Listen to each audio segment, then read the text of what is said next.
Eu queria hoje concluir o pensamento que a gente começou a semana passada, na Parashat Shlach. A Torá, depois da história dos espiões, contou para a gente um dos serviços diários que se fazia no templo, que era aquilo que se chamava Nessachim. Depois junto com os sacrifícios de animais, se jorrava no altar diariamente, num buraquinho, num cano que tinha lá, despejava vinho. Estava agora falando do vinho. Estava aqui nessa aula, semana passada? Não. E a gente estava discutindo qual que é o significado espiritual disso, atemporal. Porque hoje a gente não tem o templo, se Deus quiser, em breve teremos. Qual que é o significado desse serviço? Que isso aparece, a gente deu 2 semanas atrás, na Torá. E aí a gente, para explicar o que seria essa oferenda, a gente começou a explicar o que significa os sacrifícios. E a gente acabou focando nisso. Os korbanot, os sacrifícios, a maneira da gente se aproximar de Deus, a ideia de pegar justamente um animal, por que a gente pega isso, se isso é uma lei sem lógica, se isso tem um significado também, mas no final das contas, é isso que Hashem ele definiu, que a gente tem que servir ele dessa forma. Vamos agora falar um pouco sobre esse serviço, da gente servir a Deus com o vinho. Então a pergunta é, o que simboliza o vinho? O que simboliza o vinho? Qual é o efeito do vinho? Vamos começar assim, mais fácil. Alegria. Ok? Então, lembrar o Midrash famoso que diz que quando Noah ele foi plantar o vinhedo, eu não lembro os detalhes exatamente do Midrash, mas primeiro veio um carneiro, depois veio um macaco, depois veio aquele animalzinho, certo? Aquele que a gente não fala o nome. Isso simboliza, na verdade, os efeitos de cada copo de vinho que você toma. Você conta tudo isso na Sede de Pesach. Cada copo você vai evoluindo. Mas os nossos vinhos de hoje não têm esse efeito. Então, o primeiro copo, a pessoa se torna um carneirinho, dá uma acalmada. O segundo copo, dependendo da dosagem, né? Às vezes é o 5º copo, depende da resistência de cada um, a pessoa vira como um macaco. Ah, pulei. Depois do macaco, um leão. Fica bravo, nervoso, forte, valente, acha que pode tudo. E depois ele acaba se sujando e etc., como aquele animalzinho. Então, o vinho fala. Tá. O do Palmeiras. Aquele lá do Palmeiras. Não era para eu ter falado Palmeiras, mas precisei dar uma dica só para você... Falar Palmeiras pior do que falar aí já não... Aí é... Bom, mas o vinho, o que acontece? Nichnas yain yatzah sod. Entra o vinho, sai o segredo. O Talmud diz para a gente, se quer conhecer a pessoa, uma das formas, faz com que ele beba um pouco e você vai conhecer a pessoa. Então, se ele é um carneiro, você vai ver que ele é carneiro. Se ele é leão, você vai conhecer o leão. E assim por diante. Você conhece a pessoa depois do copo. Agora, o que acontece? Na Torá, no judaísmo, não só que você pode tomar vinho, é incentivado a você tomar vinho. Nas proporções corretas, no momento correto. Não é para você acordar de manhã e tomar uma vodka, não é para você acordar de manhã e fazer kiddush, mas na sexta-feira, com o embalo do Shabat, com a santidade do Shabat, se preparando para você logo em seguida comer e não tomar só estômago vazio, depois você não sabe mais o que fazer. Então, logo em seguida, você vai fazer uma motzi, etc. Então, você deve tomar o vinho. Assim também como no final do Shabat, assim como no Brit Milá, assim como no casamento, e nos imunes, e assim por diante. Você tem uma dúvida? Não, é que eu estou pensando numa outra... depois eu te pergunto, Rabino, então deixa. Me veio agora uma outra história da bebida do álcool. Porque... a gente chega lá. Aí, então, o que acontece? O álcool, na dosagem certa, ele desperta a pessoa. E aqui vem um conceito, e por isso que eu escolhi esse tema de falar com vocês, que a gente estudou por 3 sábados de manhã. Sábado de manhã, antes da reza, a gente costuma pegar um trecho de um discurso do Alter Rebbe, extremamente conciso e profundo. Vale a pena ver quem... Mas são temas mais profundos do que a maioria dos shiurim. E eu escolhi para a gente repetir aqui durante a semana, porque o conceito que eu vou falar agora eu acho extremamente profundo, bonito, relevante e realmente pode mudar a nossa vida. o Alter Rebbe, nesse mamar, ele começa a explicar o que significa isso, que a pessoa toma vinho, e isso desperta o interior da pessoa. A pergunta é o que significa interior e o que significa exterior. Espera aí, aguarda um pouquinho. Consegue? Fala. Eu queria te dar falar uma outra explicação exatamente sobre isso. Fala, então fala, vai, manda. Pode falar. E o Heimer falou que você toma vinho traz alegria. E na Torá, realmente, o vinho está extremamente conectado com alegria. Por exemplo, nas festividades, que a gente fala, Vesamarta Bechaguerra, como que o homem se alegra, carne e vinho. O vinho está ligado com a alegria. Então, é óbvio que a pessoa que ele acha que só o vinho por si vai trazer alegria, ele está totalmente enganado.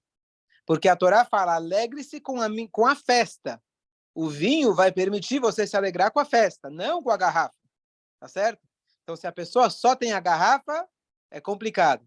A garrafa dentro do Hag, junto com o Hag, junto com toda essa preparação espiritual, etc., então ela vai te ajudar a você sentir a alegria do Hag. Por que o vinho? O que tem no vinho que ele permite justamente trazer alegria? Então, aqui vem um conceito muito interessante, que a gente vai agora discutir um pouco, que é sobre Pnimiyut e Hitzoniut. Pnimiyut significa o interior e o exterior, porque o papel do vinho é despertar o interior.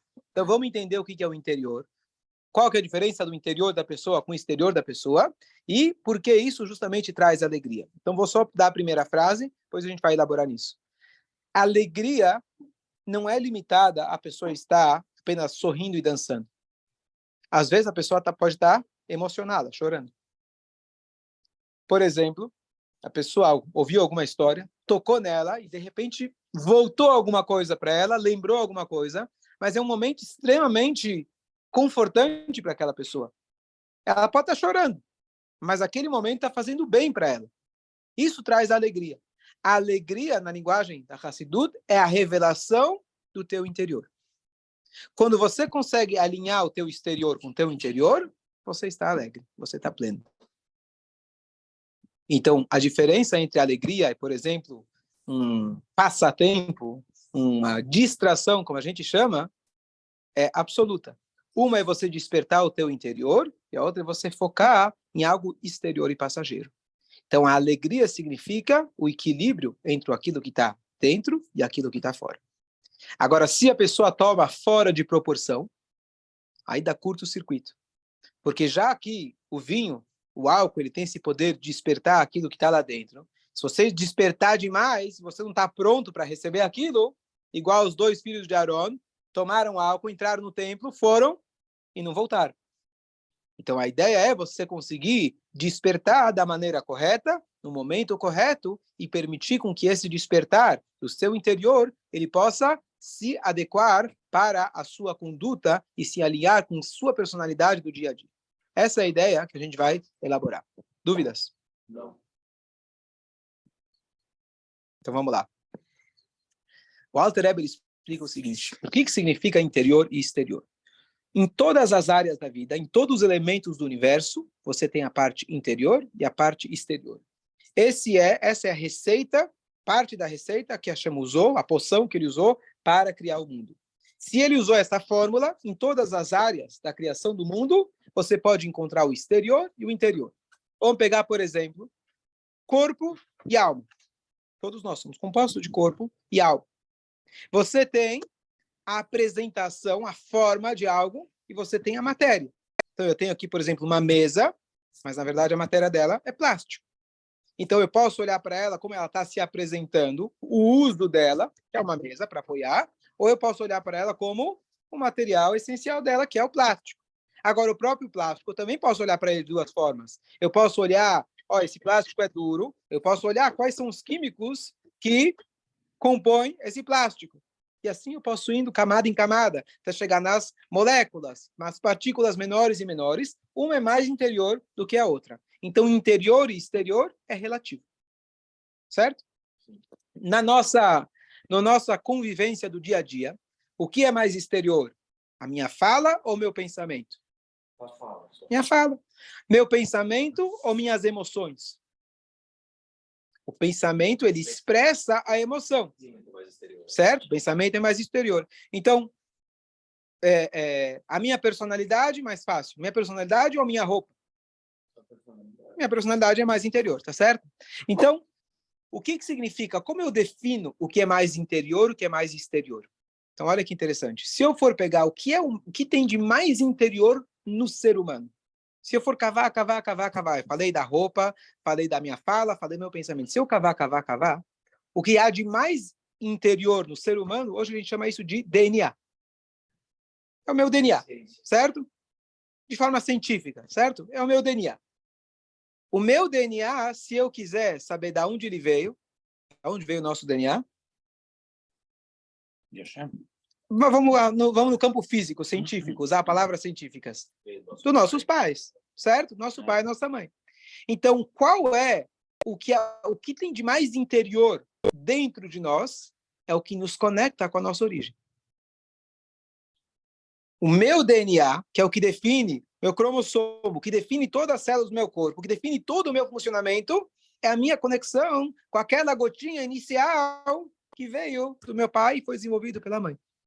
Então, o que há de mais interior é o que nos conecta com aquele que nos trouxe. O que tem de mais interior do seu pai? Aquilo que conecta ele com o pai dele, assim por diante. O que é exterior? Aquilo que nos conecta com o mundo que está fora da gente. Então, a definição de interior e exterior é: interior é aquilo que conecta com a origem, exterior é aquilo que nos conecta com o próximo da fila. E assim Hashem fez a estrutura do mundo. Toda a estrutura que Hashem fez espiritual também é dessa forma. Quando a gente fala das 10 sefirot, então você tem a sefirá, como ela é conectada com a original, e você tem como ela se conecta com a que está fora. Vamos pegar no ensino. O professor, ele tem o conhecimento. O que conecta ele com o seu conhecimento? Estou falando agora ele como professor, não como ser humano ou como filho. Então, o conhecimento dele vem da fonte aonde ele aprendeu. Então, o que tem o núcleo dele é o ensinamento que ele teve na faculdade, com o professor dele, assim por diante. E o que é o exterior? Ele conseguir pegar parte dessa informação, começar a transmitir para os alunos através de exemplos, etc., histórias, matéria, exercícios, etc. Então, Pnimiut, parte interior, é o que nos conecta de onde viemos, e Hitzoniut é o que nos conecta com o mundo exterior, com aquilo que vem da gente. Claro, Tuta? Muito profundo para esse horário? Olha, que a gente tomou uma vodka antes. Deu, boa. Os alunos que estão assistindo por Zoom, a sugestão aqui é para tomar uma vodka para conseguir despertar o Pnimiut. Até aqui tá claro? Tá fácil? Fácil. A palavra Pnimiut em hebraico, vem de lifnot, significa se direcionar, se virar, realinhar. Então, se a pessoa quer se conectar com o seu interior, às vezes a gente leva uma vida focado no exterior. Então, por exemplo, eu posso focar de ter um corpo muito bonito ou ter uma personalidade muito bonita. Você pode escolher. Melhor ainda se tiver os dois, tá certo? Mas a vida a gente tem que fazer o tempo todo escolhas. Eu vou focar no superficial, em ter um carro bonito ou um carro que anda e dura bastante. E assim por diante. A gente está sempre nessa escolha onde a gente quer alinhar o nosso superficial e a parte interior. Perfeição, ainda você não vai conseguir. Você vai ter os dois, não. Eu quero o carro mais bonito e o mais potente, que mais vai durar e mais barato. Você não vai conseguir, tá certo? Então, o que acontece? Pnimiut vem da palavra lifnot, você se realinhar. Quando eu sou professor e eu estou agora dando, ensinando, então eu estou focado naquele que está recebendo. Mas chega uma hora que acabou, né? Já zerei tudo que eu tinha para falar, me cansei. O que eu preciso fazer? Agora eu preciso voltar e me realinhar e reabastecer, tá certo? Então, o que significa Pnimiut? Eu preciso voltar para o meu interior, realinhar. Opa, da onde eu vim? Deixa eu lembrar aquilo que meu professor falava. Deixa eu reestudar aquilo que eu estudei lá nos livros quando eu me formei. Opa, e aí eu consigo me reconectar com a minha essência. Certo? E aí depois eu volto e posso ensinar de novo. Então, esse é Pnimiut. Pnimiut significa eu realinhar para onde eu vim. Tem uma anedota muito bonita. Tinha uma vez um grupo de viajantes, eles estavam fazendo uma caminhada em Israel e no meio do caminho se perderam. Não tinha Waze. E eles viram uma placa. Depois de muito andar, viram uma placa. sabe, as ruas, tem lá as setas, e aí chegam correndo para a placa, só que eles veem que a placa tinha sido derrubada. E aí já não sabiam para qual lado ia cada seta. Até que um deles teve uma ideia. Ele falou, olha, essa seta está dizendo Jerusalém. A gente sabe que a gente veio de Jerusalém. Então vamos alinhar a seta para o lugar aonde a gente veio, e aí o resto a gente vai saber que está na posição correta. Eu vou saber para onde vir. Então, se eu sei da onde eu vim, eu consigo me alinhar para eu poder continuar caminhando na direção certa. Então, é uma anedota muito profunda, muito bonita. De onde viemos? Para onde você vai? Boa, boa. Eles carregam nas costas. De onde viemos, para onde nós vamos. Perfeito, exatamente. Essa é a ideia do Pêssach. Você lembrar de onde você veio, perfeito. Então, isso significa você se conectar com a sua história. Você se conectar. A pessoa às vezes fala, não, sabe que história? Que importa a minha história? Se você não se conecta com a sua história, de onde você veio, você está completamente desalinhado do teu ser. Não é do teu tataravô, é de você. É a tua essência. Boa. Muito bem lembrado, Celso. E aí, então, o que acontece? Essa é a ideia do Pnimiut. A gente se conectar de onde viemos. E a vida, a gente está o tempo todo nessa escolha em qual delas eu quero estar. Eu quero aprender mais, eu quero ensinar. Eu quero descansar, quer dizer, descansar. Permitir que o meu corpo ele volte para o seu estado, digamos assim, de conforto. Ele vai recarregar suas baterias, então ele está ligado com o seu interior, ou ele vai ter que acordar, sair da cama, levantar, agir, falar, interagir e sair da sua zona de conforto. É isso que a gente está o tempo todo lutando. Inclusive, a própria respiração nossa é a dança entre inspirar para dentro, para fora. Isso é a vida. A vida é a dança entre o interior e o exterior. Qual que é o grande desafio da vida? Que cada uma dessas escolhas tem uma vantagem e uma desvantagem. Qual que é a vantagem de eu levar uma vida superficial? Vou facilitar. Depende dos tures. Qual que é a vantagem? É muito mais fácil, vamos dizer, eu colocar uma roupa bonita para dar a impressão que eu sou uma pessoa, se você quiser chamar, na moda, bonita, cool, etc., do que realmente fazer o trabalho interior de ser uma pessoa boa. Então, o que é mais fácil? Vai até a loja, compra uma roupa. É o mundo que a gente... Instagram, boa. O que é mais fácil? Ter boas férias, você vai lá, tira uma foto, e tô rindo, tá tudo maravilhoso. Mas você ganha o like imediato. É muito mais fácil. Então, o acesso à superficialidade é muito mais barato, digamos assim. É muito mais fácil, exige muito menos esforço. É muito mais fácil colocar uma gravata bonita do que fazer jus dela. Tá certo? Sim, mas o ideal é o equilíbrio entre os dois. Isso que a gente vai chegar. Essa que é a alegria. A alegria é encontrar o equilíbrio. Vou falar o que significa equilíbrio, que também não é tão simples.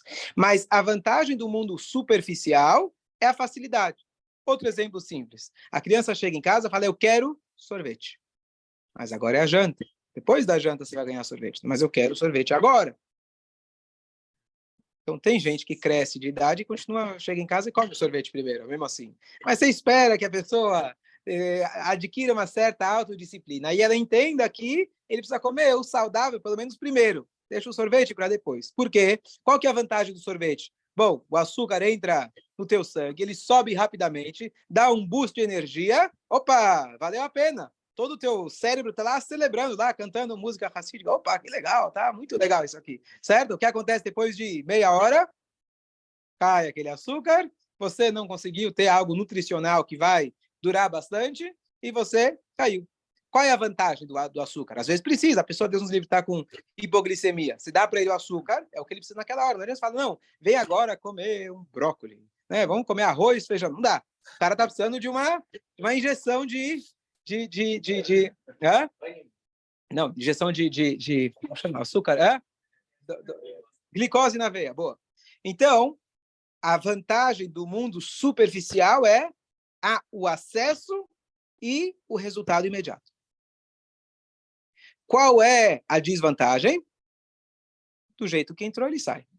Você recebe o que você paga. Você pagou pouco, se enganou, vai. As máscaras vão cair em alguma hora. Não vai durar. Aquele açúcar vai durar pouco. Certo? Talvez também do aprender e do ensinar, né? Sim. Que a pessoa que faz a opção, mas nós temos 2 ouvidos e uma boca. Ah, boa, muito bom. Então a gente tem que focar, a gente tem 2 ouvidos e uma boca. Quer dizer, a gente tem que focar muito mais em aprender do que transmitir. Boa, muito bom, muito bom. Agora, qual é a desvantagem? Tá fácil. A vantagem é a rapidez, a facilidade. Vou pegar do açúcar. Não quer dizer que é algo negativo. Às vezes a pessoa precisa desse açúcar, certo? Então, a facilidade, a acessibilidade e a velocidade. Qual a desvantagem? Entrou, saiu. Qual é a vantagem daquilo que é pnimi, daquilo que é mais interior? Você se virar, bom, deixa eu olhar o que meu organismo realmente está precisando, não o que eu acho que eu preciso.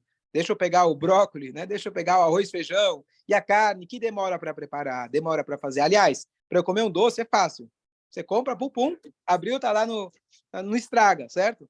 Agora, para você preparar um arroz, feijão, uma carne, etc., vai demorar para preparar, mas o efeito dela vai ser a longo prazo. Aquilo realmente vai nutrir a sua necessidade. Então, a pessoa que vive uma vida exterior, assim, pegando nos extremos, ele tem a sensação passageira. Já aquele que vive no seu interior, é um trabalho difícil, constante, duro, porém ele é duradouro. Ele realmente nutre. O que acontece? Qual que é o nosso desafio no dia a dia? Se a gente vai escolher o sorvete ou o arroz e feijão. É o que a gente está o tempo todo escolhendo. Eu quero rápido. Vamos pegar um exemplo extremo também. Qual que é a vantagem de roubar? Tem uma vantagem, senão ninguém roubaria. A vantagem é o quê? Conseguir fácil. Tá certo? Enriquecimento rápido. Qual que é a desvantagem? Bem, depende em que país, né? Mas nos lugares onde o crime não compensa, tá certo? Perante Deus, obviamente, Hashem é o único, claro que não compensa, mas aquilo que é rápido tem uma vantagem, você conseguiu rapidamente. É claro que aquilo não vai resolver. Por quê? Porque aquilo não é teu, certo? No dia a dia, vou dar um exemplo, celebridades, certo? Grandes celebridades. O cara tá lá na televisão, aparece todo dia, ele anda na rua, todo mundo idolatra o cara, tá certo? Qual que é o problema? Qual que é o risco que essas pessoas têm, Arthur? Narcisismo. Narcisismo. Por quê? Porque elas são idolatradas a todo tempo, e elas se acham realmente que são mais importantes. Né? Por que ela se acha mais importante? Porque ela, na verdade, partiu de ser uma pessoa focada no seu crescimento, no seu interior, ligar com suas fontes, como a gente falou, e de repente ele tem um aspecto dele que é extremamente, vamos dizer, carismático. Ele é um ótimo ator, ele é um ótimo, sabe, uma performance. O que é isso dele? É um dom que a Hashem deu, mas é um detalhe dele. E esse detalhe, lá fora, esse exterior dele, vamos pegar alguém muito bonito, tá certo? Tá lá na capa da revista Caras, Miss Universo, tá certo? O que ela... Não é nada, ela tem uma parte superficial, que pode ser usada de maneira maravilhosa, mas se você focar só no exterior, o exterior ele vai resolver falar, opa, agora todo mundo gosta de mim, eu sou o melhor cara, eu sou chefe do mundo. E a pessoa acaba investindo no seu exterior. O que acontece depois de um tempo? Aquilo que é exterior, igual açúcar, de repente, cai. O que você pode fazer? Então agora eu vou comer 2 sorvetes. Agora eu preciso de 3 sorvetes. O kavod, para você compensar, você vai precisar agora do dobro de kavod. Espera aí, ninguém está me dando o suficiente. Eu não quero só um pouco de palmas. Eu quero ser honrado com mais honras, e mais honras, e mais honras. Por quê? Tudo aquilo que é superficial, o efeito dele é imediato, porém, ele não é duradouro. Então, se a gente tenta compensar a nossa vida, da gente não trabalhar o interior, e a gente querer compensar com o exterior, a gente está prescrito para falência. Ou se iludir, né? É uma ilusão. Mas, no caso, é o meio de vida da pessoa. Então, Perfeito. Então, o que acontece? Calma, só um minutinho, deixa eu só terminar. Então, isso é um extremo. Então, essa pessoa, quando chega em casa, e a esposa dele fala, olha, a empregada não veio hoje, estou precisando que você lave a louça. Eu saio na rua, tá todo mundo se ajoelhando para mim, pedindo autógrafo, querendo tirar selfie. Você vai me mandar eu lavar a louça? Certo? E aí ele cai na realidade, entre a vida e a ilusão que ele tem do mundo lá fora. Já uma pessoa que verdadeiramente é um super-homem, aquela pessoa que ele pode até ser bajulado pelos outros, mas a bajulação que ele recebe não é nada. Eu vi a gente comentou ontem no Rabino Tversky, uma vez ele entrou, aqui no Brasil também, ele entrou aqui na Beit Yaakov, tinha acho que, sei lá, 1000 pessoas, tá? Levantaram na hora que ele entrou. E ele comentou, que eu vi a entrevista do filho dele falando, que depois ele vira para o filho dele e fala, isso aqui para mim não significa absolutamente nada. Não me diz absolutamente nada. E não que ele falou isso da boca para fora, ele fez um comentário com o filho. E realmente ele fazia jus disso. Para ele, isso não dizia absolutamente nada. Por quê? Porque ele estava focado na vida interior dele. O que realmente importava não é todo mundo bater palma para ele. O que importava para ele, conseguir ajudar mais uma pessoa. Ele poder se conectar com a Hashem, poder fazer mais uma tefilá. Então, o verdadeiro super-homem é aquele que o seu interior é muito além do aquilo que ele parece. Moshe Rabbeinu, aqui tem uma história muito bonita. Uma vez chegaram para um mestre, para um Rebbe, perguntaram para ele, Rebbe, dizem que tem tzadikim ocultos por aí. Né? Tem 36 tzadikim ocultos. Conta para a gente, vai. Eu queria saber, aponta um deles aí, quem... Eu quero saber quem é. Não sei se foi o Rebbe que falou, o filho do Rebbe falou, você sabe quem é um tzadik oculto? O Rebbe. Rebbe tzadik oculto? Peraí, todo mundo sabe que ele é tzadik. O que você sabe dele não é 1/1000 do que ele realmente é.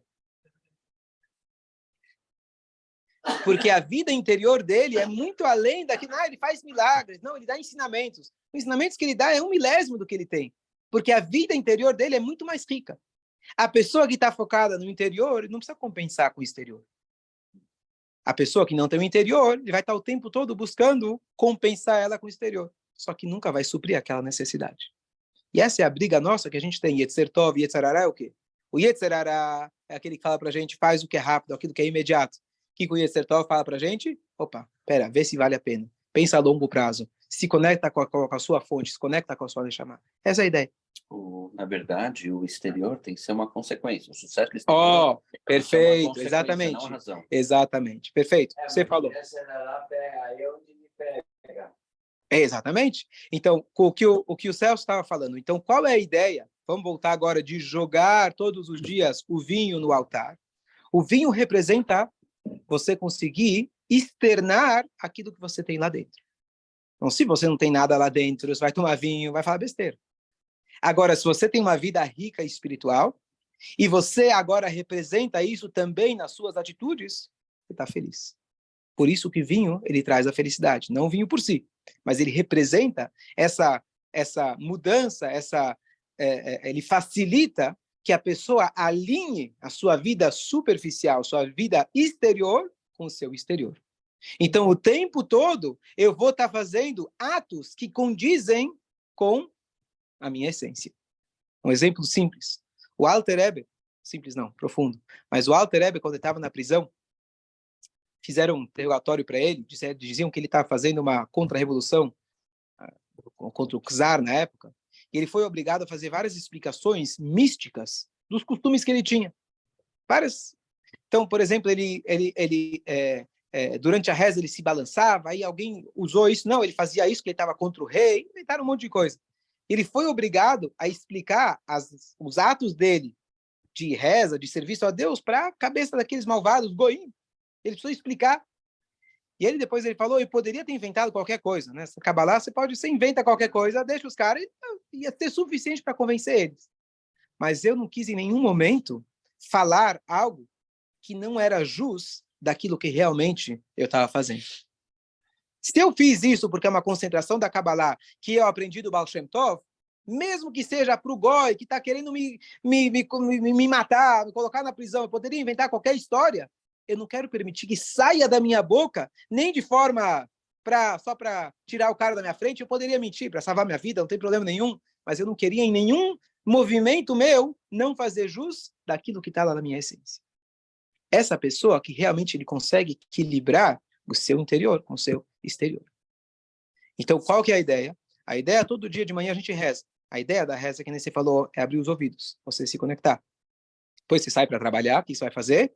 Agora, tentar fazer jus com que o seu trabalho reflita aquilo que você fez, certo? Aquilo que você fez durante a reza. Você vai agir, lembrando que só existe um Deus. Você vai ser honesto, você vai ter fé em Deus, vai fazer a tzedakah, tudo de acordo com... E esse, na verdade, é o nosso dia a dia.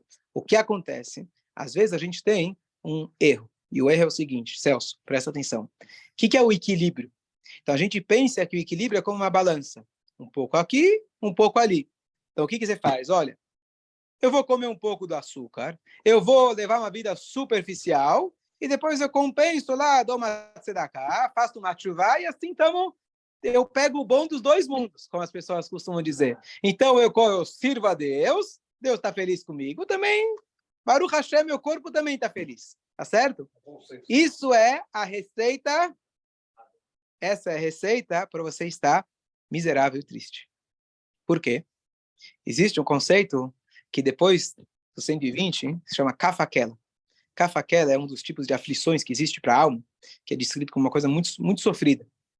Mas eu vou explicar aqui o que significa na nossa linguagem. Kafakela é um preparo para a pessoa poder entrar no Geinom, Deus nos livre. Mas às vezes a gente precisa. O que é esse Kafakela?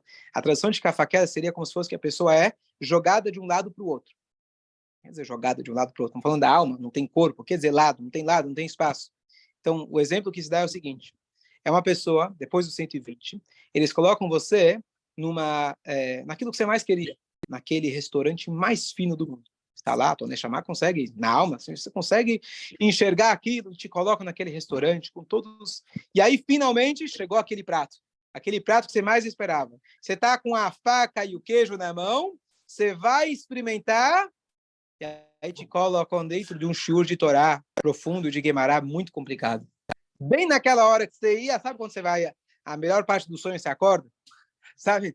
Você ia pegar, tiraram de você. E aí te colocam num lugar muito sagrado. Você está lá dentro daquele shiur profundo. Meu, o que eu estou fazendo aqui? O inferno e o céu são o mesmo lugar. Para um escutar um shiur vai ser a melhor coisa do mundo. Para o outro vai ser o inferno. Certo? É o mesmo lugar. Então ele vai lá e fala, o que eu estou... Bom, aí ele fica lá, aí ele começa a aprender, ensina, ele começa a desfrutar, até que chega no momento máximo onde ele vai aprender aquele shiur que tanto ele estava esperando. Quando o rabino vai dar a resposta, te coloca no restaurante de novo. Isso é o Kafakela. Por quê? Por quê? Porque o Kafakela, o mundo vindouro, ele reflete aquilo que a gente fez aqui. O que a gente faz aqui? A gente faz a mesma coisa. A gente quer um pouco comer, de repente eu quero rezar. Eu quero rezar, de repente estou pensando já no dinheiro que eu preciso fazer. E a gente pensa que isso é equilíbrio. Não existe desequilíbrio maior do que isso. Claro, não é culpa nossa, a Hashem colocou a gente aqui. Não existe desequilíbrio maior do que esse é o galuto. Aonde eu acho que eu consigo fazer aqui, eu consigo fazer aqui. Eu consigo fazer os... Não dá. Ou é luz ou é escuridão. Não tem como você ter os dois ao mesmo tempo. Claro, não somos sadiquim, mas idealmente falando, ou você vive aqui, ou você vive ali. Inclusive, Eliyahu Hanavi, ele falou, na época que os judeus estavam fazendo um pouco de idolatria, um pouco servindo a Deus. Ele falou para eles, saiam de cima do muro. Ou Deus é o Deus, ou o Baal é o Deus, ou Deus é o Deus. Peraí, como assim o Baal é Deus? Eu deveria falar, só Deus é Deus. É melhor que você saia de cima do muro. Não leve no literal, mas só para conceitualmente falando. Melhor que você sirva ao Baal. Você vai ver que no final das contas ele não te traz nada. E um dia ele vai fazer chuvá. E aí você vai perceber que Deus é o Deus. Agora, você fica um dia Deus, um dia o Baal, o dia que compensa aqui, eu vou aqui. Chegou Yom Kippur, eu faço chuvá. Aí depois, acabou Yom Kippur, agora eu posso pecar mais um pouco. Agora eu compenso, faço tzedakah. E aí você fica nessa, você vive esse Kafakela. Você fica em cima do muro, nem aqui nem ali. Você não vai conseguir nem o prato de comida e você nem vai conseguir aproveitar a resposta daquele shiur. É o bom senso, né? Então, o bom senso é o seguinte, o bom senso não é um pouco daqui, um pouco dali. O equilíbrio é que a gente tem que buscar, claro, não somos sadiquim, mas o que a gente deve almejar é, de manhã eu vou focar no meu interior. Aquele astro, aquele super-homem, aquele cara que está na capa da revista, etc. Ele está na capa da revista não porque ele tem apenas o seu exterior. Ele é a pessoa focada apenas no teu interior. Ele está focado, sempre está conectado com a Hashem. E depois ele deu uma aula. As pessoas olham para ele e falam, uau, essa pessoa é especial. Então, o superior, o superficial, tem que refletir o teu interior. Pode até ser seu interior está transbordando e as outras pessoas vão ver e vão fazer de você um herói. Esse é o verdadeiro herói. Ótimo. Esse bom senso depende muito da idade da pessoa. Eu estou numa idade, vamos ver. Exemplo, de viajar, né? Agora eu posso ver. Essa ideia do bom senso que você falou é justamente a gente entender quanto que eu tenho para viajar, quanto dinheiro, como você falou, quanta saúde eu tenho para viajar. Mas a viagem não pode ser o principal. A viagem pode ser um momento para você ficar mais tranquilo, para você voltar e trabalhar, para você voltar e continuar crescendo. Não existe férias. A férias às vezes você foca numa área, outra vez você vai focar uma vez na família, outra vez no trabalho, outra vez. Mas a ideia é você tentar alinhar a sua vida. Porque tudo, a gente fala, você tem que aproveitar do mundo que ele deu. Não, porque a gente fica, né? Pô, será que tá certo viajar, gastar, não sei o quê, mas Mas eu acho que isso, quando você gasta, você fica bem, você se realiza mais, tá? Mas você consegue ajudar mais as pessoas, né? Pode ser, pode ser. Agora, o Rebbe, uma vez o Rebbe nunca tirou férias, tá? Digamos, de novo, tô falando do super-homem, do tzadik, mas a gente só para aprender um pouquinho. Nunca tirou férias, nunca. E aí, uma vez ele estava na varanda, eu acho que a esposa veio, eles foram tomar um chá. A esposa, né, ela com o marido fez, aquele suspiro. Ele falou, já cumprimos a obrigação de férias, vamos trabalhar agora. Já fizemos o necessário, já descansou. Quer dizer, cada um de acordo com a sua necessidade, mas o importante... Não gastou, tem uma fortuna imensa, Então, e depois se arrepende. Deixa para os filhos e começa aquela briga lá. Verdade. Então, mas a gente tem que tentar equilibrar, realmente saber que a nossa vida interior tem que ser muito mais rica do que a nossa vida superficial. E isso significa alinhar. Então, todo dia, alinhar significa, a palavra alinhar é perfeita, porque você está novamente colocando a placa, olhando da onde eu vim, tentando focar no meu interior. Esse é o momento da tefilá. No momento da reza, você parar e focar quais são as minhas verdadeiras necessidades. Como que eu me conecto com a minha verdadeira sede? Eu só vou conseguir suprir essa necessidade, nutrir a minha fome verdadeiramente com a carne, com arroz e feijão, não só com aquilo que é passageiro. E arroz e feijão é Torá, mitzvot e assim por diante. Quanto mais interior a gente se conectar, mais rico a gente vai estar transbordando para nosso lado exterior. Então não é ou um ou outro. Tem gente que acha que a vida a gente tem que escolher ou um ou outro. O que a gente precisa é a integração. A pessoa íntegra, a integridade significa aquela pessoa que ela é por fora igual que ela é por dentro. Isso que significa, tem que... A palavra não é blindar, tem que se focar. Blindar, alguma hora, quebra a blindagem. Dependendo do tamanho do tiro, quebra a blindagem. Se você vai estar o tempo todo só blindar, precisa blindar, você precisa se proteger. Mas só proteção exterior não é suficiente. Você precisa o tempo todo focar no teu interior. E assim tua blindagem não é blindagem. Se você se blinda do mundo, você está fugindo dele. Você está fugindo do teu exterior. Tem gente que está focado só na parte, digamos assim, interior dela. Mas às vezes é um interior que acaba se tornando egoísta, que só foca em você. E o mundo a gente foi colocado aqui para ter a integração. E você pegar a riqueza sua interior e oferecer para os outros que estão ao seu lado. Então, esse é o grande desafio que a Hashem coloca para a gente. Eu vejo um exemplo ridículo, tá? Tinha aquele um cantor, Matias. Deixa só concluir. Então, essa é a ideia agora do Nessachim. Então, o Korban, ele significa a elevação espiritual. E o Nessachim, que era o vinho, ele permite que essa elevação, que você se conectou com o seu íntimo, era o caminho contrário. Você jogava de cima do altar e ele descia até lá embaixo. Significa você pegar o teu interior e fazer com que ele agora vai refletir em todas as tuas atitudes, em todas as partes superficiais tuas. Antes eu falei da Miss Universo, onde tem esse conceito, onde eu conheço, não é da revista Caras, nem qualquer outra, mas existe uma história, está no YouTube muito bonito. Aquela mulher de Israel, não lembro o nome dela, que ela ganhou como a mulher mais bonita, não sei se era de Israel ou do mundo, não lembro qual. E ela passou no Rebbe. E apresentaram e falaram, Rebbe, essa é a mulher que ganhou... O que há de mais superficial do que uma coisa dessas, digamos assim? O Rebbe fala, olha o que o Rebbe falou para ela. Está escrito no versículo, o rei Salomão, ele diz, Sheker achen vehev ela yofi. A beleza é sheker, é mentira, é banalidade. Disse o Rebbe. Isso é se não tem o final do passuco. O final do passuco diz, Isha irat Hashem e titalal. A mulher temente a Deus, ela será louvada. Não quer dizer ou ela é bonita, ou ela é temente a Deus. O Rebbe disse, se ela é temente a Deus, a sua beleza, mesmo a superficial, ela tem de tudo para incrementar.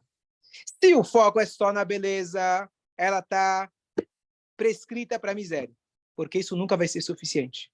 Se a beleza física dela, Sará era bonita, Esther era bonita, reflete o seu temor a Deus, a sua conexão com o seu interior, então essa pessoa está feliz da vida, porque a Hashem te deu um dom maravilhoso de você poder trazer isso para o mundo, mas você está focando não no exterior. Esse exterior está refletindo o teu interior. Assim você consegue a verdadeira alegria. A alegria, como a gente falou, o vinho, ele traz alegria, é a pessoa ter a capacidade, todos os momentos, ou quanto mais, de fazer com que seu exterior reflita o seu interior. Bom dia a todos. Falou um negócio, só um segundo. Sim, eu tô aqui, não tô indo embora. Deixa eu só parar aqui a gravação.